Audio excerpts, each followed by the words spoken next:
নমস্কার বন্ধুরা, আজকে আমি একটা অভিজ্ঞতার কথা বলবো, যেটা সত্যিই আমাকে কাঁপিয়ে দিয়েছে।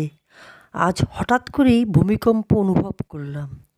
প্রথমে বুঝতে পারিনি কী হচ্ছে, কিন্তু কয়েক সেকেন্ডের মধ্যেই সব পরিষ্কার হয়ে গেল। হঠাৎ দেখলাম ঘরের জিনিসপত্র কাঁপছে, দরজা জানালা দুলছে, বুকের ভেতর ধকধক শুরু হয়ে গেল। সত্যি বলছি, আমি খুব ভয় পেয়ে গিয়েছিলাম, কিন্তু সেই মুহূর্তে শুধু নিজের কথা ভাবিনি, আশেপাশে সবাইকে বলেছি, দ্রুত বাইরে যাও, খোলা জায়গায় দাঁড়াও, দৌড়াবে না। ভয় ছিল, কিন্তু তার থেকেও বড় ছিল সাবধানতা।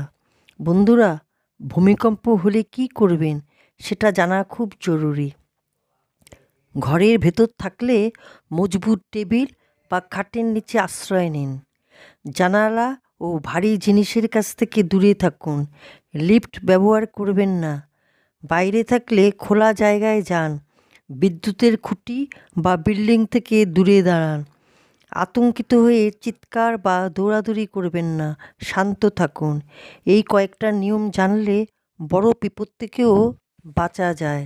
এবং কতটা অনিশ্চিত, কয়েক সেকেন্ডে সব বদলে যেতে পারে, কিন্তু যদি আমরা সচেতন থাকি তাহলে আতঙ্ক কমানো যায়। ভয় পাওয়া স্বাভাবিক, আমিও পেয়েছিলাম, কিন্তু ভয়ের মধ্যেও মাথা ঠান্ডা রাখা খুব জরুরি। বন্ধুরা, প্রকৃতির উপর আমাদের কোনো নিয়ন্ত্রণ নেই, কিন্তু নিজের সচেতনতা আমাদের হাতেই। আজকের অভিজ্ঞতা আমাকে শিখিয়েছে, আতঙ্ক নয়, প্রস্তুতিই আমাদের রক্ষা করে। ভিডিওটা যদি তোমাদের উপকারে আসে তাহলে শেয়ার করো, যাতে আরও মানুষ সচেতন হতে পারে। সবাই নিরাপদে থাকো। আবার দেখা হবে।